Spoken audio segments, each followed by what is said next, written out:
Muy buenas noches, bienvenidos a Tendencia Digital, nuestro primer programa desde la señal de Siempre Stream.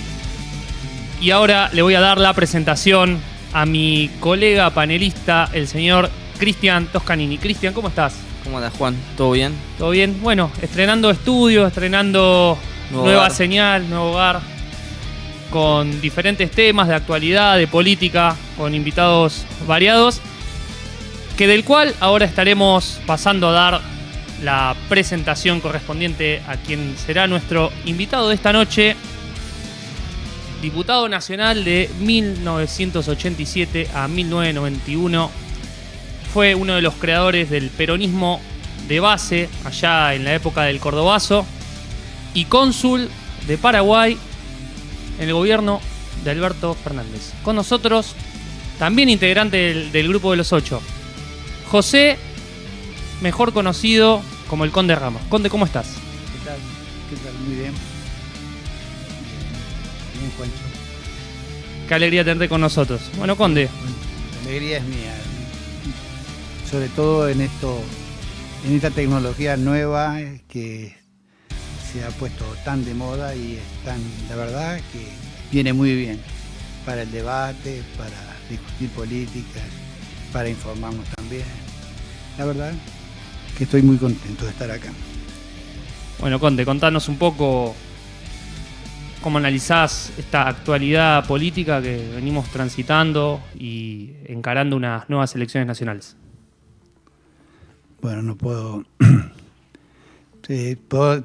voy a ser absolutamente sintético. Este desastre que estamos viviendo nos va a costar muchísimo a los argentinos, porque no solamente por el nivel de endeudamiento que estamos teniendo, sino por la destrucción que se ha logrado del tejido social y evidentemente el abandono absoluto del hombre del pueblo, de los que trabajan, de los que no trabajan, de los que no consiguen trabajo, de los desocupados, de aquellos que quieren trabajar y no pueden, bueno, de los jubilados obviamente, y también de los viejos y de los niños también, ¿no? Este gobierno es completo en el desastre. Es decir, otro análisis no puedo hacer. Si puedo hacer análisis puntuales, ustedes me preguntarán sobre determinados temas, pero en términos generales creo que coincidimos todos en hacer este análisis así tan sintético, pero brutal, ¿no? Bueno, contame qué similitudes ves entre el gobierno de Javier Milei con la presidencia de Carlos Saúl Menem. Bueno, primero Menem era un hombre que venía de la política. Era una persona de una astucia política también incomparable, hay que tenerlo en cuenta. Era un gran seductor, era una persona que tenía una intuición realmente importante, pero no tenía una formación política e ideológica adecuada como para emprender la responsabilidad que el peronismo le había otorgado, ¿no? En su momento. Él asumió con un discurso absolutamente diferente. Me acuerdo de cuando en el último acto de cierre de campaña de él como candidato a presidente por primera vez, dijo que lo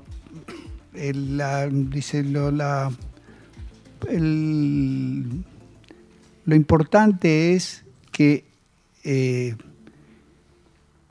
el rol del Estado el rol del Estado es muy importante, pero tan importante es quién lo gobierna. Entonces decía, porque el Estado no es malo, al contrario. Entonces dio el ejemplo en aquel momento de Peugeot y de Renault. Decía, Peugeot es de la familia Peugeot y anda muy bien y tiene muy buena tecnología. Renault participa del Estado y también tiene muy buena tecnología y además compite en Fórmula 1.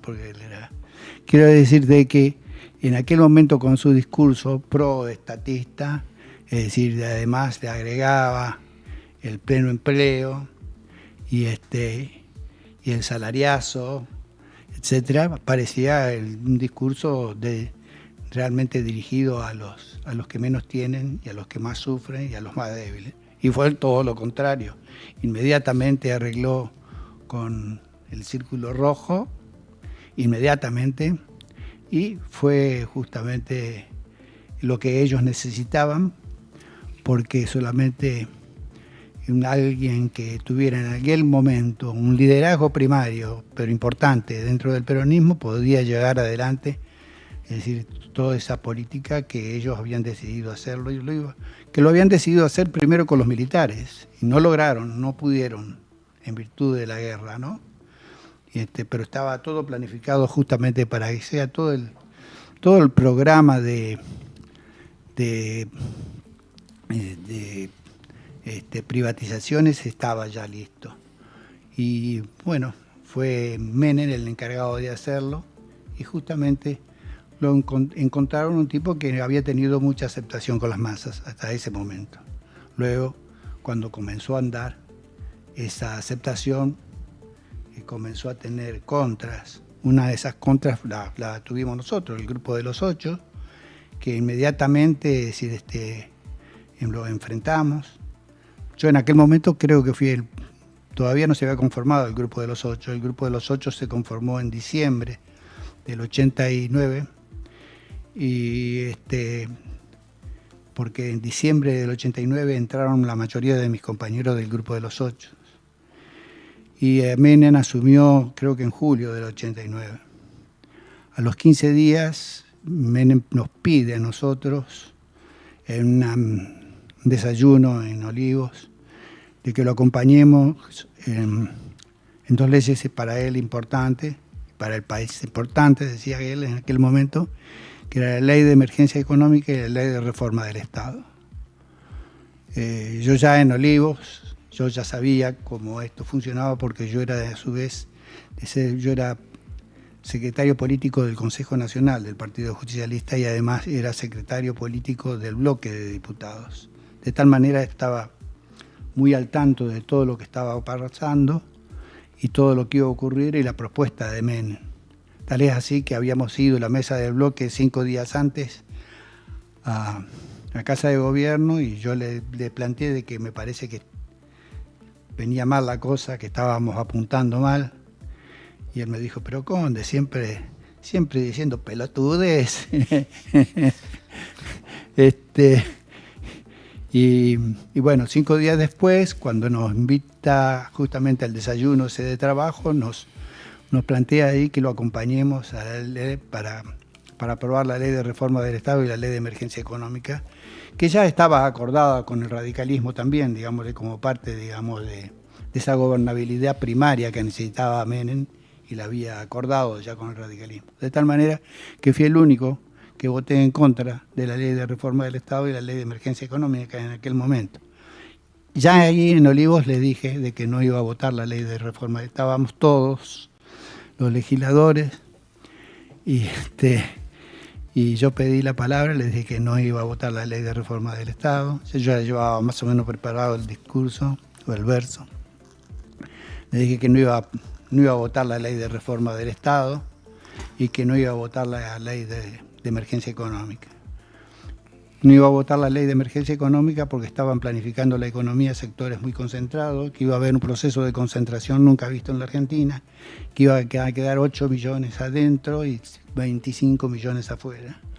De tal manera que Perón decía que la economía siempre es dirigida, que no hay economía libre, siempre o planifica el Estado o planifican los monopolios, con la diferencia de que cuando planifica el Estado la riqueza se distribuye entre todos los habitantes del país, mientras que cuando planifican los monopolios la riqueza se distribuye entre los 4 monopolios que hegemonizan la política económica.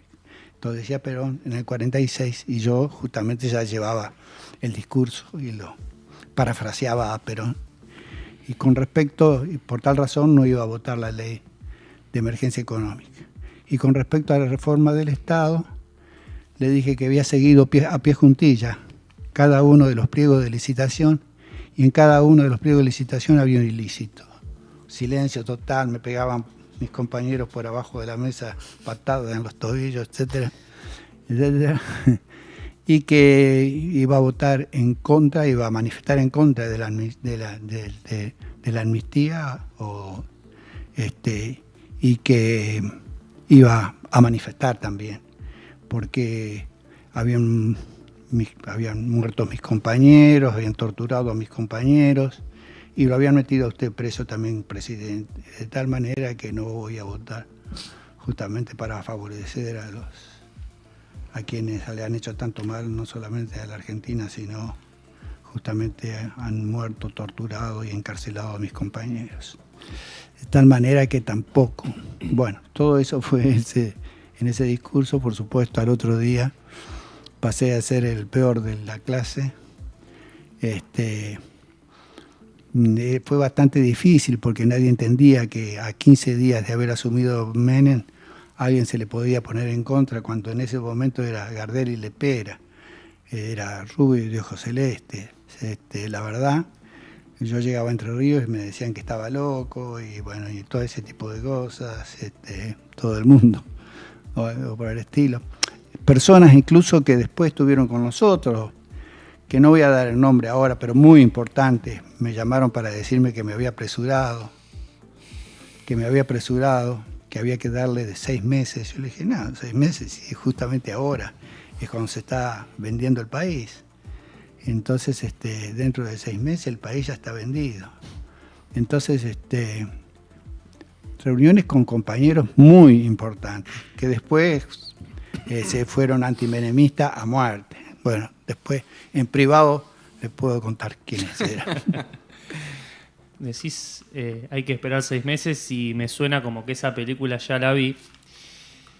Y volviendo un poco, en las filas del peronismo, en uno de los momentos más fuertes de la presidencia de Carlos Saúl Menem, sí.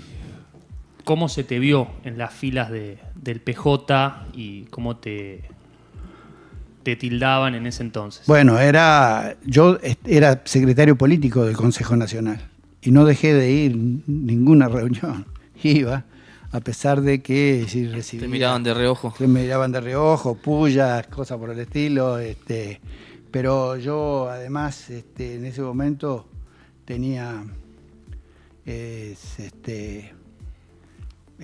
una historia que hacía de que me respetaran, a pesar de estar me respetaban, porque muchos de ellos no habían tenido de ninguna manera, es decir, de ninguna forma, la historia que yo tenía, es decir, dentro del peronismo, que era una historia, para el peronismo era una historia, digámosle, importante, la mía.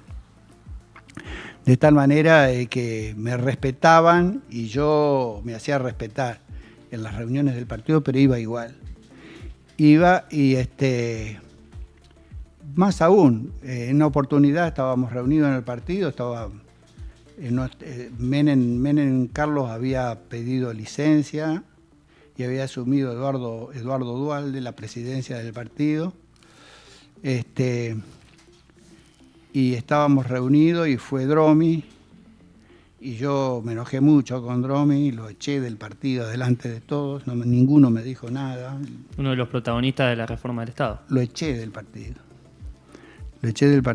Es decir, ¿Se puede acercar un poquito al micrófono? Porque nos sí. Están diciendo que no se escucha. Sí. O Bueno. usted acercarse al micrófono Bueno, un poquito más. Sí. Perdón, Sí. Para que escuchemos, la Bueno. gente que está viendo pueda escuchar más claro. Es decir, de tal manera que tenía yo algún tipo de autoridad, que la autoridad que me lo daba mi propia historia. Yo milito desde muy chico y he vivido todas las alternativas que ha vivido un militante del peronismo, un Y en militante épocas nacional complejas. y popular. Claro, estado preso, perseguido, me han chupado, he vivido todas las alternativas que ha vivido un militante en momentos muy, muy, muy, muy duros. Y he militado desde muy chico. Mi casa es una casa, soy de cuna peronista. En mi casa, mi viejo eran... mi viejo fue funcionario del primer gobierno de Perón en la provincia de Entre Ríos. Fue secretario de gobierno. Y mi madre fue militante hasta los 93 años. Y en mi vieja y mi viejo y el profesor Venturino y otros compañeros de aquella época tenían un centro de estudio, y en ese centro de estudio fue Scalabrini Ortiz, en la época, digamos, el peronismo estaba proscripto, Scalabrini Ortiz, Jauretche, el Gordo Cook, Alicia Cook, y como después iban a cenar a mi casa, que mi vieja hacía unas empanadas bárbaras, o sea que lo conocí no solamente en las charlas que daban, sino a la noche en mi casa, y al otro día, si se quedaban en Paraná, iban a comer de nuevo a casa.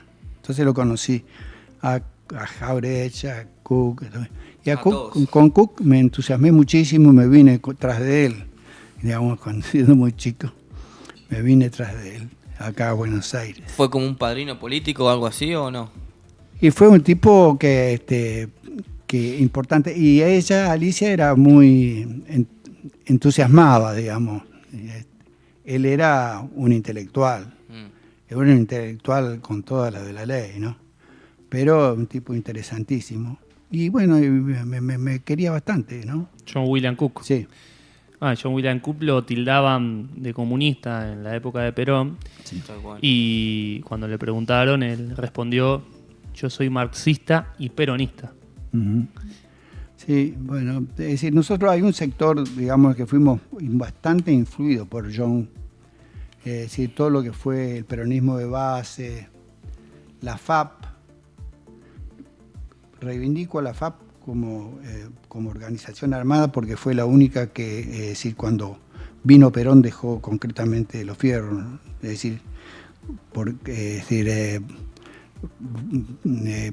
peleó hasta que estuvieron los militares. Luego, cuando vino Perón, en ese momento la FAP dejó los fierros justamente porque entendía de que seguir significaba desestabilizarlo a Perón y desestabilizar la democracia.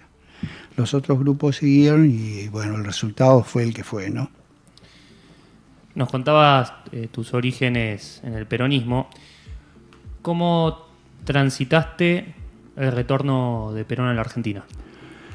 Bueno, justamente viene mi historia anterior, justamente por eso el peronismo de base nace en contraposición a lo que fue la traición de las dirigencias a Perón. Por eso se llamó peronismo de base en contra de los peronistas de arriba. Una cosa que hay que volver a hacer ahora en el peronismo. Es decir, los peronistas de arriba de alguna manera también fueron los que desarrollaron aquella propuesta de peronismo sin Perón. Y fallaron concretamente en el retorno de Perón, en el primer retorno de Perón, el retorno fallido, digamos, de Perón, falló la dirigencia, no convocaron a nadie, no movilizaron, etcétera, etcétera, es decir, fue realmente un acto de traición. A partir de ahí surge el peronismo de base, digamos, ¿no? Que se termina de consolidar en el Cordobazo, previo al Cordobazo. En el Cordobazo, bueno, yo participo en el Cordobazo activamente, fui preso en el Cordobazo. Bueno, obviamente, y el peronismo de base fue justamente eso, realmente fue una alternativa muy interesante dentro del peronismo. Hoy cualquier compañero que haya sido del peronismo de base es como si tuviera un blasón, como si tuviera una distinción muy particular. Era una organización política con una solidez política e ideológica realmente interesantísima, ¿no? Y con un laburo, digamos, de base realmente importante. No solamente, después cuando vino la democracia, no solamente, es decir, teníamos un buen discurso, sino que ganábamos elecciones también. ¿Ves que en la política actual hace falta más cuadros políticos que salgan del peronismo y también de otras fuerzas partidarias? Sí, claro. Yo puedo hablar con bastante conocimiento del peronismo. Soy una persona que milito mucho. Mi vida es la de un militante. Y recorro todas las provincias. y no hablo con los dirigentes. Yo me vinculo con los compañeros militantes y aquellos compañeros militantes que están hoy, digamos, en una actitud muy crítica con lo que es la dirigencia. Este triunfo en la provincia de Buenos Aires realmente nos vino muy bien, pero también tapa de alguna manera el estado del JPismo, que es denigrante, es realmente es decadente. Existe un divorcio absoluto entre la dirigencia y los compañeros. Existe, digamos, se mantiene y se consolida una práctica política y una metodología de construcción política realmente terrible, perversa, que es la del dedo, la trenza, la rosca, el aparato, la guita, todo ese tipo de cosas que prevalecen todavía en el peronismo. Si ahora uno va a cada una de las provincias, se va a dar cuenta que el JPismo ha hecho estrago, que los compañeros no participan, que participan los dirigentes. ¿Y qué dirigentes? Los que tienen aparato, o los que tienen plata, pero no justamente aquellos compañeros que expresan los intereses de los laburantes o de la gente desposeída o de los más débiles. Es decir, y por supuesto, en esto de la no participación, también, es decir, no ha existido un trasvasamiento generacional en el peronismo. Ese trasvasamiento generacional tan esperado, tan hablado, tan conversado nada más, es decir, no ha existido. Es decir, en esta está una responsabilidad muy especial que yo se la otorgo a la Cámpora. Es decir, que eran los responsables, creo que, de asumir ese rol, es decir, de ver de qué manera hacían participar y participaban los jóvenes en la política interna del PJ. Pero no, creo que tuvieron más que ver con los sillones que con la construcción política, ¿no? Es decir, yo soy extremadamente crítico, nosotros. Sí, a pesar de eso, el peronismo como es mágico y es un movimiento de masa, aparecen cosas de pronto realmente interesantes que vuelven a reverdecer las esperanzas, ¿no? Este es el caso de Kicillof. Lo de Kicillof es una cosa realmente interesantísima. Primero porque en política nosotros los que estamos acá podemos creer que somos buenas personas, pero si la gente cree que somos unos HDP, lo que tiene valor político es lo que piensa la gente, no lo que pensamos nosotros. En el caso de la provincia de Buenos Aires se da justamente lo contrario. Es decir, la gente piensa de que Kicillof es honesto y trabajador. Y eso tiene un valor político realmente importante. Son dos activos que le hacen muy bien a la política y al peronismo en particular.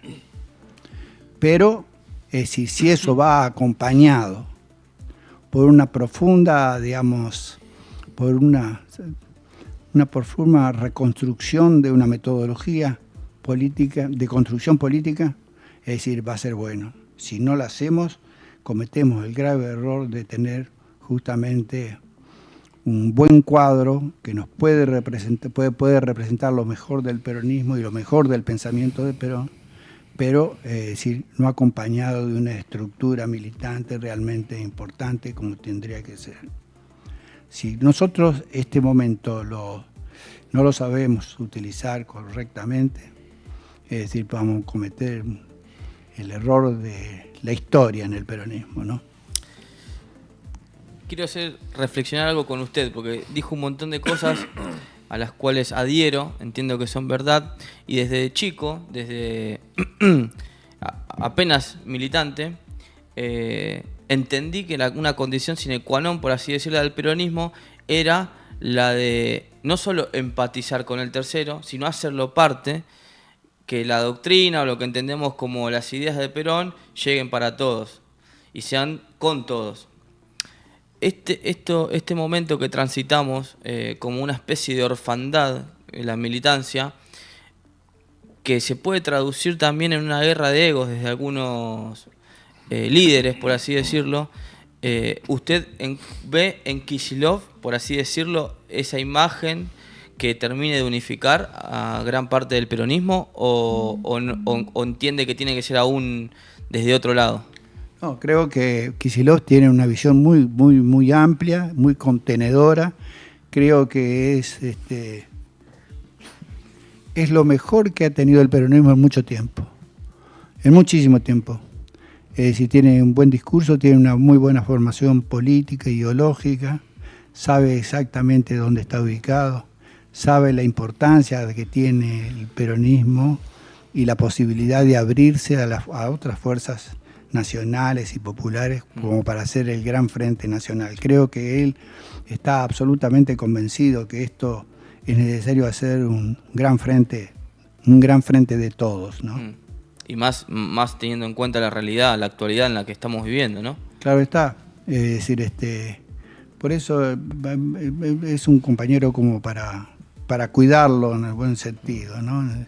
Creo que por ahí hay contradicciones internas que no le hacen bien a él. Es decir, pero la ha manejado con bastante astucia. De cualquier manera, todavía no está muy perfilado un modelo de construcción política que realmente podemos decir que es el mejor. Claro. Todavía no está perfilado. Todavía no lo tiene ni siquiera Kicillof. Todavía no. Creo que decir una metodología que cerrada como la de la Cámpora todavía de alguna manera pervive en algunos cuadros que han sido ex Cámpora o que son ex Cámpora. Sí, noto algo parecido. Pareciera que la Cámpora o la Cámpora residual, por así decirlo, la que fue quedando conforme pasó el tiempo, puso algunas trabas para este alineamiento nacional. Sí, sin duda. Sí lo ha puesto, pero creo que eso está ya está, digamos, en decadencia y en retirada. De tal manera de que el peronismo tiene muchas posibilidades como para poder emerger de esta situación. Lo de Kicillof es importante, pero sobre todo es importante si nosotros encontramos una metodología de construcción política, de participación del conjunto de los compañeros. Claro. Me quedo con eso que decís. Yo creo que es un momento importante para el gobernador Axel Kicillof, que él también debe saberlo capitalizar. Y cabe destacar que él sostuvo su posición de desdoblar las elecciones en la provincia de Buenos Aires. Varios sectores del peronismo se opusieron, pero contó con el respaldo de los intendentes y ahora está buscando el apoyo de los gobernadores como un leve acercamiento quizás hacia Provincias Unidas. ¿Vos cómo lo ves? No creo, no sé si justamente Provincias Unidas primero es una cosa homogénea. Segundo, creo que él trata de tener muy buena relación con todos los gobernadores para hacerle luego una propuesta que no está hecha. Sí, yo creo que el grupo de gobernadores tiene hoy todavía un proyecto muy particular y muy de ellos. No están pensando en una cosa abierta y contenedora. Yo creo que sin disputar, están disputando un poco el liderazgo a Kicillof, pero todavía no tienen nada armado porque no es, como decía recién, una fuerza homogénea. De cualquier manera, yo creo que cualquier tipo de construcción seria se construye desde abajo. Y yo sé que lo que hicieron los intendentes es importante, pero mucho más importante es lo que hicieron los militantes sueltos, digámosle, la gente en general, los hombres y mujeres, los pibes que recién aparecieron nuevamente, es decir, en la política, hicieron muchísima fuerza con respecto a Kicillof, es decir, apoyándolo a Kicillof, es decir, y oponiéndose justamente a Milei. Yo creo que todo está muy en pañales todavía como para hablar de una unidad con los gobernadores. Primero porque cada uno de ellos tiene expectativas muy propias. Entonces, y bueno, todo eso es decir, va a ir decantando, de tal manera de decir que es lo importante. Va a ir decantando. Lo que sí es cierto que la figura de Kicillof va creciendo todos los días, sobre todo después de las elecciones pasadas, ¿no? Va creciendo, pero coincido con vos que es muy pronto para tiempo de alianzas, como también para construir una carrera presidencial. Faltan todavía 2 años para el 2027.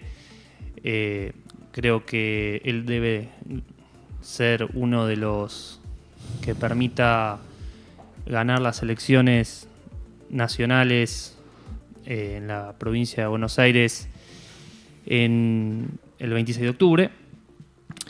Sí. Pero creo que a posterior de estas elecciones, viendo qué es lo que sucede dentro de ese espacio, si no lo dejan conducirlo, es ahí donde él tiene que tomar una decisión que lo puede llevar. Lo puede llevar, creo, a tener un electorado que él todavía no sabe que tiene. En los acuerdos todavía se cree o se le da demasiada importancia a los acuerdos superestructurales. Y yo creo que está terminando y tiene que terminar, ¿no es cierto?, la política de la superestructura. La superestructura han hecho muy mal en todos los partidos, ¿no? Es decir, han inmovilizado al conjunto. Le han puesto una pared a la participación de los jóvenes, de los laburantes, es decir, y entonces eso se va terminando, de tal manera que ya no va a ser en determinado momento, y no dentro de mucho, tan determinante la decisión de la superestructura. Porque en la medida de que un líder se comienza a arraigar justamente en el seno del pueblo, en esa medida, es decir, la cosa comienza a construirse desde abajo hacia arriba. Esto va a pasar, porque hay compañeros en todas las provincias que están trabajando abajo justamente para que se genere ese fenómeno, desde abajo. Es decir, la posibilidad es de seguir con una política superestructural, la del aparato, el dedo, la trenza, la rosca y todo ese tipo de cosas, está cada vez más cuestionada, y hay muchos compañeros que justamente al ver la posibilidad de haber un compañero que emerja como líder, no que le impongan el líder, no que le impongan con el dedo el líder. Lo que tiene de interesante que la gente lo está viendo como un posible líder. Entonces pero no lo impuso nadie, ningún dedo lo impuso a Kicillof. Y esto es justamente lo más genuino y lo más interesante que está pasando. Y si esto se llega a dar de una forma más orgánica, menos espontánea y empírica, evidentemente pueden pasar cosas muy, pero muy interesantes. Bueno, nosotros en este programa siempre hablamos de la importancia de salir de la partidocracia y volver a hacer un movimiento, sobre todo en el peronismo como también en el radicalismo. Y el movimiento se conforma en base a hombres que también caminan y recorren todo el territorio, que es lo que también permite que de ahí emerjan los nuevos cuadros políticos. Creo que el trabajo territorial que ha hecho el gobernador en las últimas elecciones es muy importante. Yo no soy uno de los que apoya el espacio de Fuerza Patria de cara a estas elecciones. Bueno, como sabrás, apoyo otra lista que va por la provincia de Buenos Aires. Pero sí soy uno de los que aspira a que el gobernador Axel Kicillof pueda hacer carrera presidencial de cara al 2027. creo que va a ser determinante las decisiones que él tome, va a ser determinante también la gente que lo rodee y sobre todo los nuevos cuadros que vayan emergiendo, como decías vos, desde las mismas bases y logren ocupar cargos relevantes de cara a las elecciones del 2027. Yo, como muchos, soy un ferviente militante del aluvión de las bases. Creo que se va a generar un aluvión de las bases realmente interesante, que no está contenido por la dirigencia, ni están los cálculos de la dirigencia. Pero estas cosas han ocurrido justamente en el peronismo. El 17 de octubre fue una experiencia tan importante, justamente nos la hicieron desde arriba. Se hizo desde abajo. La hizo justamente, lo hicieron los laburantes. Sí. Por eso la base social del peronismo siguen siendo los laburantes. La columna vertebral del peronismo son los sindicatos que están englobados en la CGT. Son los sindicatos que van a tener que tener también una actitud de hacer participar a las bases. Sí, se terminó también, se tiene que terminar lo que podría llamarse la dirigencia con una práctica superestructural. Sí, hay que ser muy riguroso en esto, porque el peronismo tiene madera como para llevar adelante, para que el pensamiento crítico se encarne justamente en cada uno de los militantes. Yo he hecho una experiencia ahora cercana en Paraná. Es decir, mi agrupación ganó las elecciones en Paraná, no en la provincia, pero en la provincia hubo trampa, entonces no hubo posibilidades de hacer lista, como en todas las provincias ha pasado cosas por el estilo. Es decir, logramos ir a Paraná y ganamos. Ganamos con compañeros que son cuadros que tienen una profunda, de gran inserción en el seno de las bases, en los barrios. Las reuniones lo hacen en los barrios, convocan a la gente y hoy el partido, por ejemplo, en Paraná, que tiene el 40% del electorado de la provincia, es un ejemplo. Es decir, el compañero que es secretario general, que es presidente, perdón, del PJ en Paraná, es un laburante. Es un tipo que, pero además un cuadro muy bien formado. Y realmente tiene una capacidad de militancia importante y de trabajar en equipo. Él no es el solo, es una construcción colectiva, una construcción de conjunto. Y esto ha generado una situación en toda la provincia, realmente ha conmovido al peronismo en toda la provincia y comienza a hacer referencia justamente de toda la provincia esa forma de práctica política que se está llevando a cabo en Paraná. No, y dijo algo muy claro, me parece que es importante en los tiempos que corren. Él no es solo, es un conjunto de personas y de ideas, ¿no? Lo que somos. Yo soy uno de ellos. Bueno,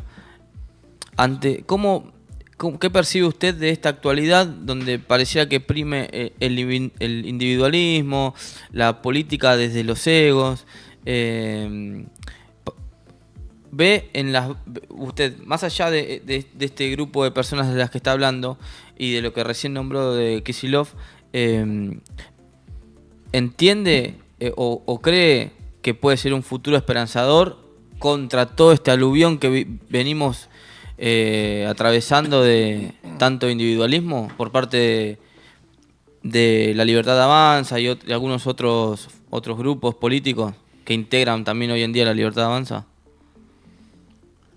Bueno, es una pregunta, sí que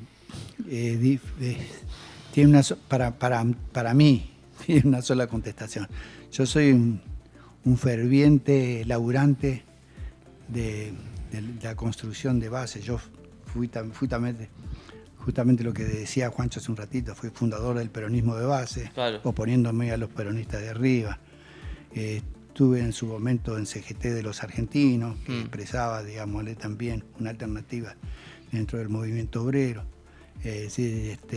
fui del grupo de los 8. Claro, se opuso a la superestructura. Siempre me he opuesto a la superestructura. Sí. Nosotros cuando ganamos en el 87 en Entre Ríos, la lista, todo el armado, yo participé activamente. Busti fue una consecuencia de ese armado, porque era intendente de Concordia, entonces necesitábamos una cabeza Una cara, más o menos visible. claro.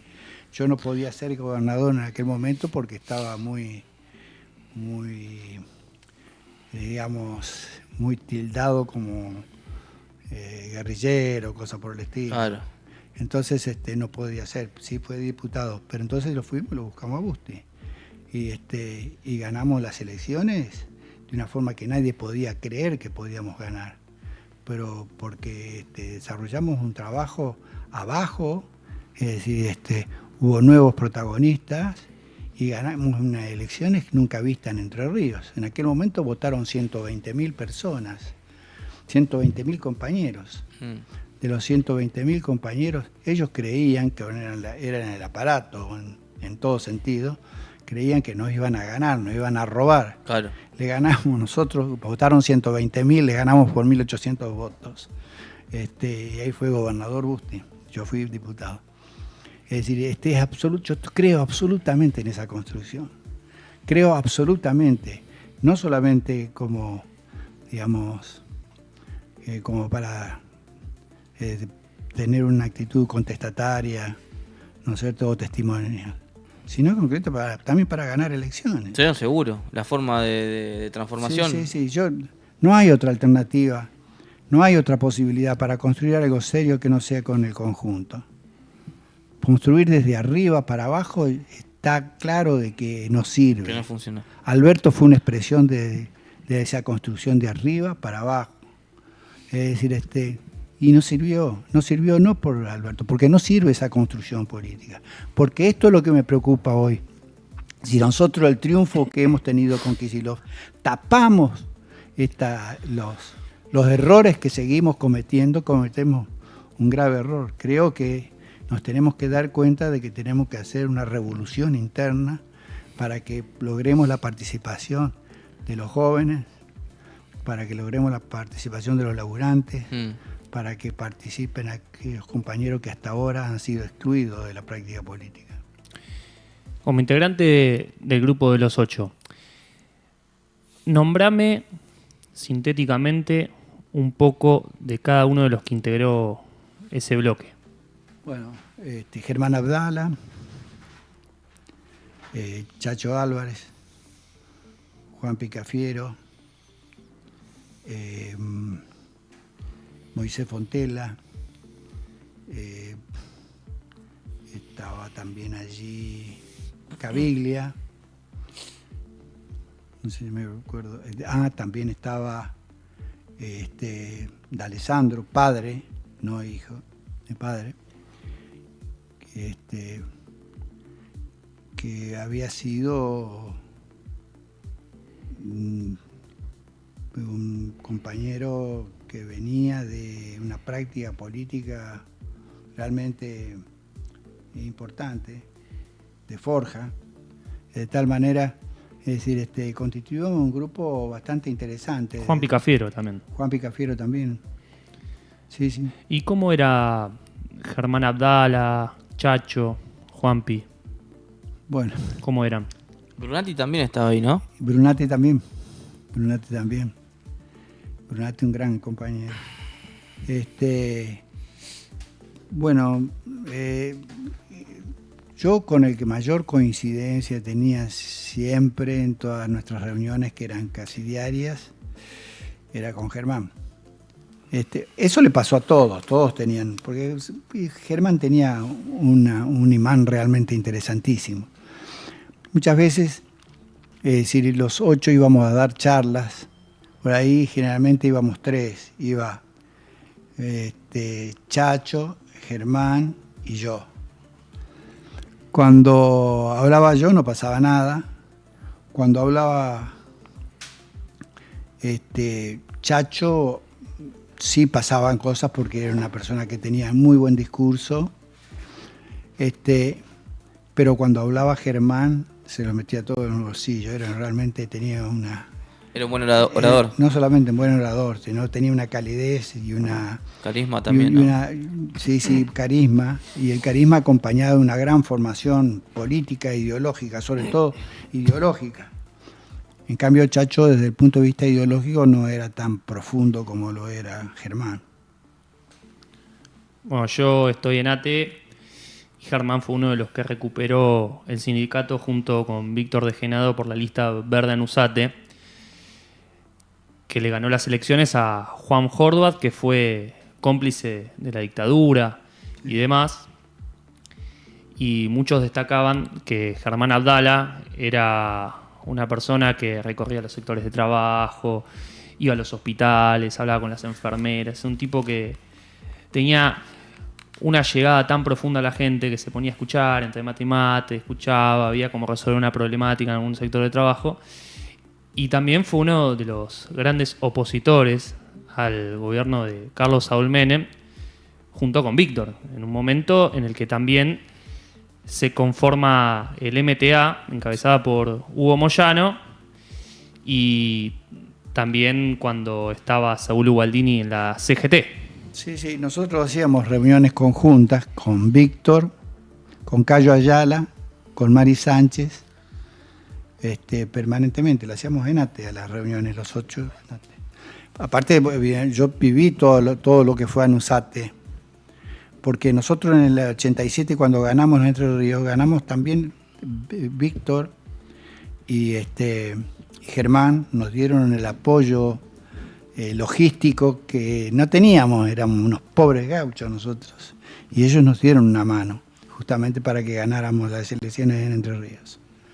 O sea que, y también, o sea, era recíproco, nosotros con ellos también tratábamos de tener una buena relación y colaborar con su tarea justamente en Anusate para ganar las elecciones y ganar y recuperar el gremio, ¿no? De Howard. Ahora te voy a hacer una pregunta. ¿Conoces a Santiago Cuño? ¿Lo has escuchado? ¿Qué opinas de su propuesta? No la conozco.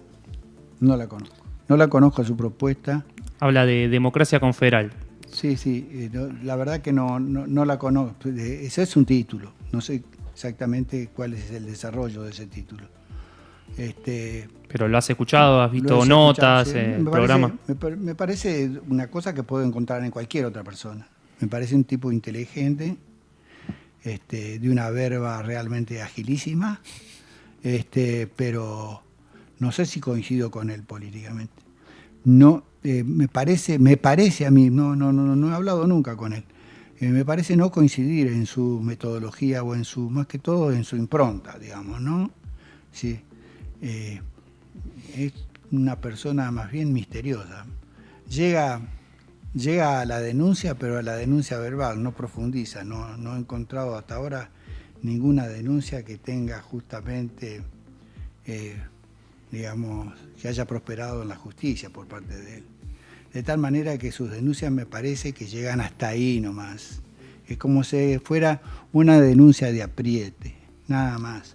Esto es lo que a mí me parece, pero lo mío es, digamos, es muy irresponsable si voy más allá de eso, porque lo conozco muy poco, muy nada. Me parece un tipo inteligentísimo, y de una verba realmente, como decía recién, muy ágil y perspicaz, pero de ninguna manera conozco nada más que eso. Sé que esa denuncia que él esboza nunca la profundizó y tampoco la llevó al campo judicial, ¿no? Bueno, él fue uno de los primeros que anunció los vínculos de Spert con el narcotráfico, con Fred Machado. Esto hará hace 5 años. Y sí se presentó a la justicia en 2 ocasiones a Comodoro Pi a presentar denuncias contra Javier Milei, pero no lo han vuelto a convocar para que presente las declaraciones. Él lo que propone es salir de un sistema republicano e ir hacia una democracia confederal. Él quiere descentralizar lo que es el Estado y que las provincias vuelvan a tener autonomías plenas y desarticular de una vez la coparticipación. Que cada provincia tenga autonomía de su economía y también de su legislación. Bueno, todo eso es para discutirse, porque yo no creo, justamente hemos sufrido, es decir, a los unitarios, los provincianos, sobre todo los entrerrianos, pero de tal manera pero también creo en un proyecto nacional, y justamente el proyecto de Perón no era confederal, era un proyecto nacional, pero contenedor y integrador de las provincias. Es decir, cuando el programa es un programa justamente nacional, evidentemente el rol del Estado Nacional es sumamente importante. Me parece que la confederal, este planteo confederal de alguna manera debilita al concepto de Estado, del Estado Nacional, ¿no? De cualquier manera, no puedo hablar más que eso. Son sensaciones más que digámosle, pensamientos serios por parte mía.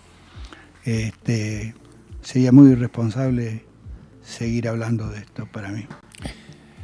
Bueno, tenemos tiempo para pasar el video de la entrevista que le hicieron al Conde en un programa que conducía Moria Kazán. Seguramente algunos lo conozcan, A la cama con Moria. ¿Tenemos tiempo, Leo? Dale.